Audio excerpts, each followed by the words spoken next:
Part 1 of 3, The Gravity of Silence. They told me deserts are honest places. No trees to hide behind, no alleys or alleys to duck into, only clean horizons and an unforgiving sky. But the first time I stood on the ridge above the dry basin that maps label as Groom Lake, I understood this was a landscape that told half-truths by design. The floor below looked like an old scar that had finally stopped bleeding, a white, powder-flat expanse 3.5 miles across, quiet as ash. Hangars crouched at the edge like sleeping animals. Roads traced careful lines, then vanished against the pale. It should have felt empty. It didn't. It felt rehearsed. People have made careers of calling this a myth. They say it's a high-security test range, a tax-funded theater where prototypes wear masks until war or politics demand they step into the light. I believed that once. Stealth angles, rivetless skins, signal-eluding shapes, miracles of human craft, hidden not because they are impossible, but because they are competitive. Yet even as I rehearsed that sensible story, something else pressed from inside the silence.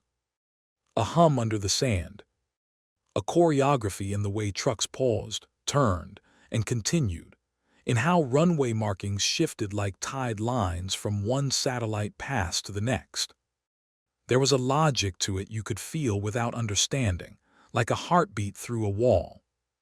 What the maps don't tell you is how the land conspires. Mountains ring the basin in uneven gray teeth, cutting away sightlines with the precision of a surgeon. There are legal vantage points, sure, but they are mean, far, and watched. Pick-up squat on ridges with men inside who never wave. The airspace above is a locked door stacked on other locked doors, and if a civilian nose strays 1 mile too bold, radios bark and escorts materialize with the speed of a bad decision. This is not secrecy tacked onto a place. This is secrecy grown in soil. Most people meet the legend through second-hand stories and third-hand jokes, the silver discs, the little gray bodies, the shrugging denials. Me, I met it through a man who wouldn't say his real name. He called the facility south of here the Annex, though everyone else who speaks about it in whispers uses a different code, a letter and a number they don't write down. He talked about a string of hangars cut into a mountain slope, so the doors look like geology when shut. He talked about buses with blacked-out windows that smelt of cooled metal and something bitter, like wetted copper. He never said aliens, he never had to. What he did say was smaller, meaner, and therefore more believable, that half the people who work here never meet the other half's eyes, that nobody knows the whole, that the cafeteria serves a stew suspiciously often, that you can tell who's on the inside by how much they don't look at anything. He spoke like a man towing a trapdoor. When he paused, the desert filled the gaps with heat and the dry rattle of invisible insects. I pressed him once. What did it look like, the thing you weren't supposed to see? He drew a shape in the air with his fingers, then shut his hand around nothing and placed it, gently, on the table between us. Seamless, he said. Like the idea of a thing, not the thing itself. By then, I'd already started staying out late on the safe side of warning signs that do not bluff. Long after the summer heat slid off the rocks and the whiteness below turned to the color of bone in moonlight, I would sit with a thermos, the hush inside my ears loud enough to pass for a sound, waiting for something to move wrong. Airliners far away stitched unhurried beads across the black. Meteor flecks scratched bright notes that brains like mine too quickly relabeled as significance. Some nights nothing happened, and I went home feeling sane. Other nights a light would rise from nowhere, hold its breath without a voice or a tremor, then write an angle in the air that didn't belong to aircraft or narrative. If you ask the faithful, they will tell you there are 9. Not 9 lights, not 9 stories, 9 machines stored like pearls in a vault that sweats. They'll say none of them look the same, that some are damaged. That one is a stereotype precisely because it is true, and the others are shapes people haven't learned to want yet. The man with the blacked-out buses never counted. He said counting is the enemy of access. But he admitted there was a room.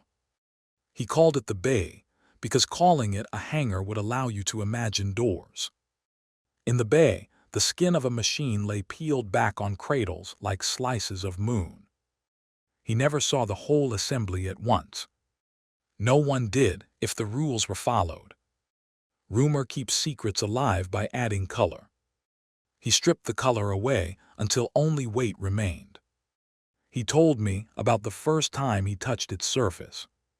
The word he used was not cold and not metal. He said it felt like a thought that didn't want to be finished. He pressed his palm to the curve, and a tremor traveled so lightly through his bones that he couldn't say if he felt it in the body or the idea of his body. In his version, the material didn't reflect the light, it negotiated with it. His supervisor cleared his throat and he pulled his hand back and didn't look again for fear that looking would make him remember with more detail than is safe to carry outside a fence. People like me collect such fragments the way churchgoers collect old paper programs. It's not proof. It's context and architecture of almosts. History lends scaffolding.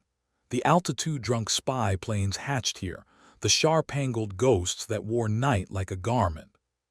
For years, those machines were indistinguishable from myth until the day they weren't, and their mythology evaporated into photos in museums and coffee table books. We learned the shape of the stealth fighter after we'd already imprinted its silhouette onto stories about triangles that hovered without air. Confirmation is a magician. It forces the past to apologize. Maybe this is that again, I told myself.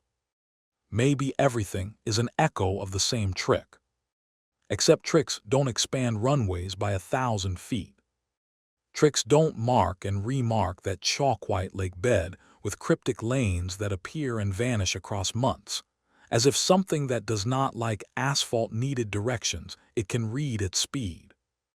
Tricks don't require convoys big enough to rattle the basin at 2 in the morning.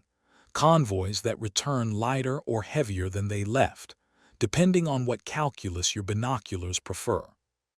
I saw the hangars grow like ideas gaining political will. I saw a winter storm pour itself across the mountains and stop short of the basin, as if it had remembered orders. Once, when the moon was fat and the air was sharp enough to hurt, I watched an object ascend inside the restricted sky. It did not climb like machines climb. It went up as if vertical weren't a direction but a decision. No sound, no wake, just a worsening of the dark around it, like heat bending over a highway. Then a tilt, a skid, a sideways flick that made my eyes throw out my training and go looking for wings that weren't there. I was not alone. A man and his daughter, she in a red hoodie 2 sizes too big, watched with me from the bed of their truck. Her mouth opened and stayed that way until the thing vanished so completely, you would have to use belief as glue to hold the memory together. Drone, the father said gently for both of us. The girl said nothing. She pulled her hood tight and kept staring at a sky that refused to admit a history had just happened inside it. In other stories, men who wore badges that didn't have names on them walked friends up a dirt road to a particular ridge. If you want to see it, be there Wednesday, 10:30 sharp. They watched a light play geometry against black, like a house cat with a dot, only the cat was the size of a building and the dot moved too precisely to be a game. Then the security trucks found their way to the ridge and waited at the bottom of the path without lights on, a courtesy that felt like a threat. The next day, the badgemen said they were done, and the friends were down 1 story that could have made them famous and up 1 fear that could have made them quiet. Physics doesn't take kindly to worship. It wants numbers and fuck your legend. I try to give it numbers. The apparent rate of climb. The angular change measured against a rock notch fixed in my binoculars field. The time between pulse and jump. The absence of sound when air should have been battered into noise by the maneuver. Every estimate was a door with a hole where the knob should be. In my notes, consonants turned to smudges. What I had instead were feelings that did not want to be anthropologized. The scalp prickle certainty of being observed by something that didn't need eyes. The stomach sink drop you get when an elevator thinks it's a little newer than gravity. The sense that my body understood this wrongness faster than my mind, and that somewhere inside the ancient part of me that survived on pattern, a small animal had decided to keep its head low. The man who wouldn't say his name returned one evening with a story that seemed designed to break me of my habit of believing him.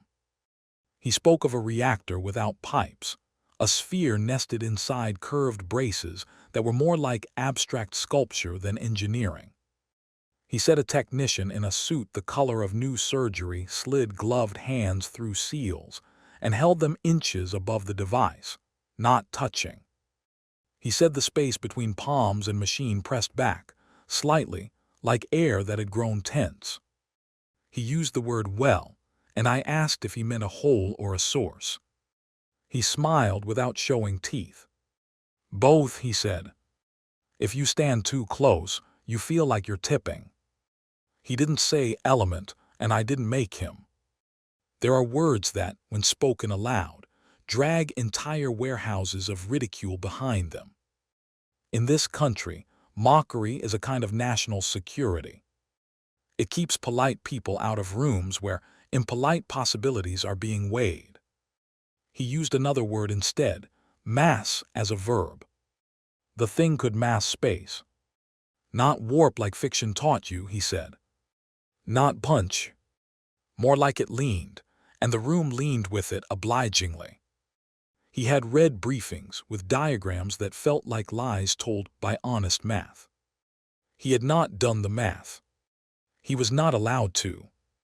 Permission was apportioned like rations in a siege. The protocols around the bay sounded like religion. Washings, thresholds, watchwords, persistent rehearsal of the idea that knowledge is not a right but a ration. Engineers trained for decades were marched in and out like contractors, and contractors were treated like roomers with tools. He told me about a courier who drove a sealed truck from a civilian airport to a gate where men in sand-colored uniforms took the wheel without looking at him. He signed a form that did not list cargo and was given a receipt with no noun on it. You could build an empire on that kind of paper. Maybe we had. Skeptics have tidy antidotes to all of this. They will say disinformation is the cheapest armor.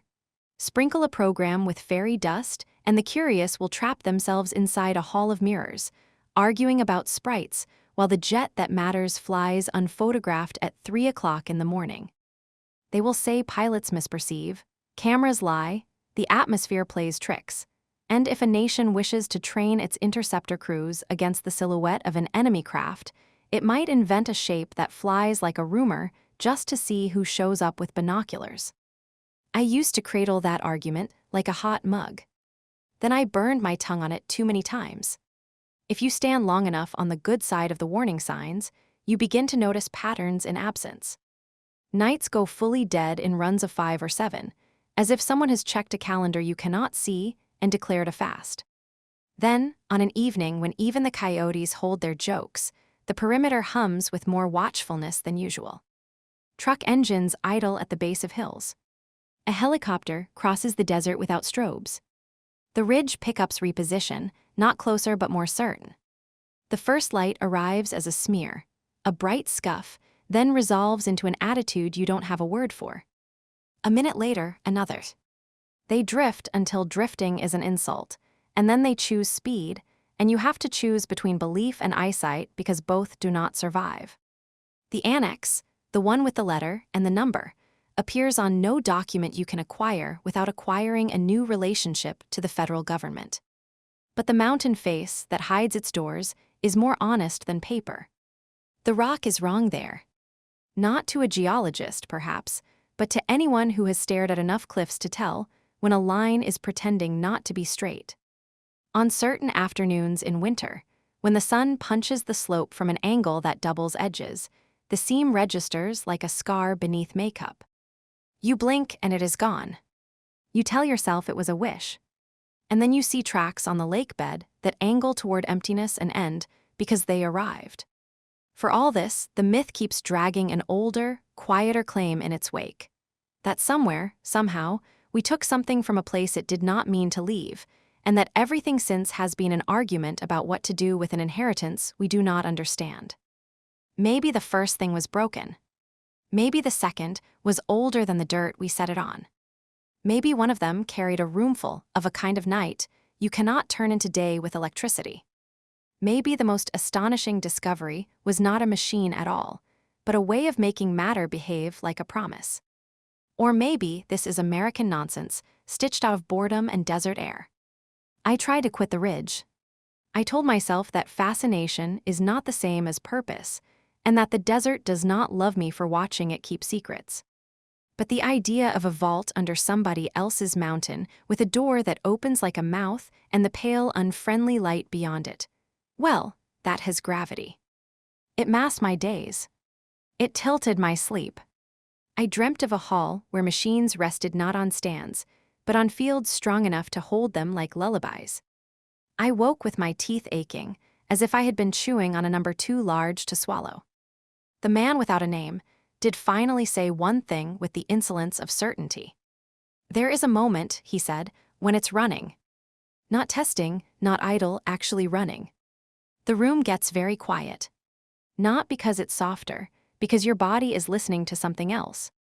You feel an answer you didn't mean to ask for. It's like remembering the word you were hunting on the tip of your tongue, but the word is a direction. What direction? I asked. He tapped the table once and then again, as if testing whether it would respond. Toward, he said, and did not add toward what. People think secrecy is static, as if a thing is either hidden or not. But secrecy is weather. It moves, gathers, drifts.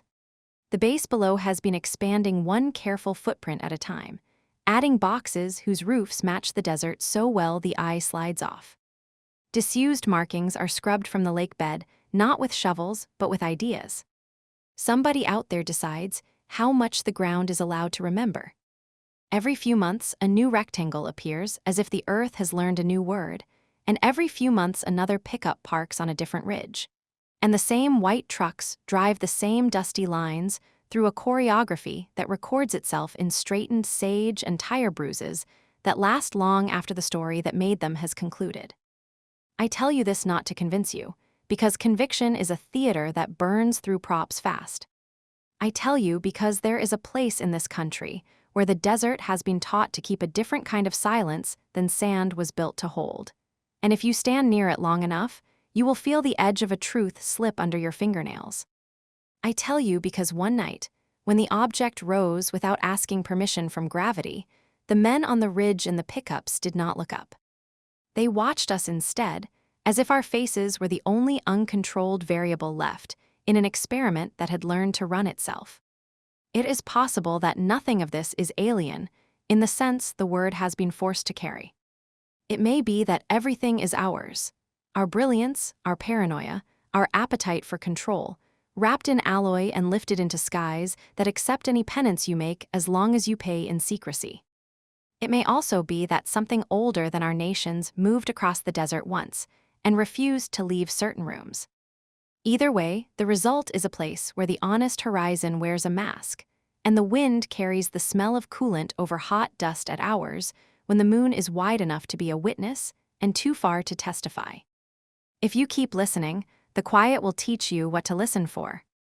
The low shiver tick at the edge of hearing when a field decides to be more than space.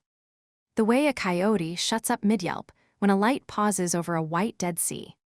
The taste of metal in your mouth when the room you're not inside leans, and your body leans with it across miles, because physics does not care about fences when it is busy being itself. Names are the last things we take away from forbidden rooms. So I will give you my last name only, Keen. Not because it matters who I am, but because once you give a sound to the watcher in the dark seems to step back an inch. That inch is all that separates a story from a confession. I do not know what sits beneath the mountain, with the doors that are also rock.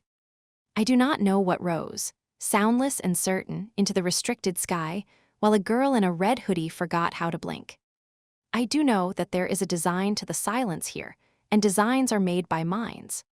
If you ask me what is hidden, I could lie, or I could guess, or I could translate the ache in my teeth into a theory. Instead, I will tell you what the man without a name told me in parting, on a night when the desert smelled like dust and power. Nothing here is an accident. And accidents don't require this much practice. Tomorrow, if the weather holds and the moon is kind, I will go back to the ridge with the thermos and the binoculars that have learned my face. The pickups will find their places. The basin will pretend to be asleep. Somewhere beyond the visible footprint, a door will open in a wall that was taught to look natural, and men who are good at not being curious will take their stations. Somewhere, a sphere will hang inside a sculpture, and a room will lean toward a destination that fits in no map. I will watch the sky, and the ground and the men watching me. And when the light chooses to move, I will mark the angle in my ledger and pretend it is data, while the animal inside me counts backward from a number it has never been taught. If you have ever felt a room get quieter than rooms are supposed to get, you will know what I mean when I say the desert has learned a new kind of hush. It is not absence. It is attention. The land itself is listening to something under it that will not give its name. You can stand at the edge of that listening and feel more human than you meant to. Or you can call it all a trick. Either way, when the white trucks roll at 2 in the morning and the lake bed wears fresh lines at dawn, the horizon will hold its mask and the wind will keep its counsel, and you will walk back to your car with sand in your shoes and a direction in your head you will not be able to stop wanting to follow.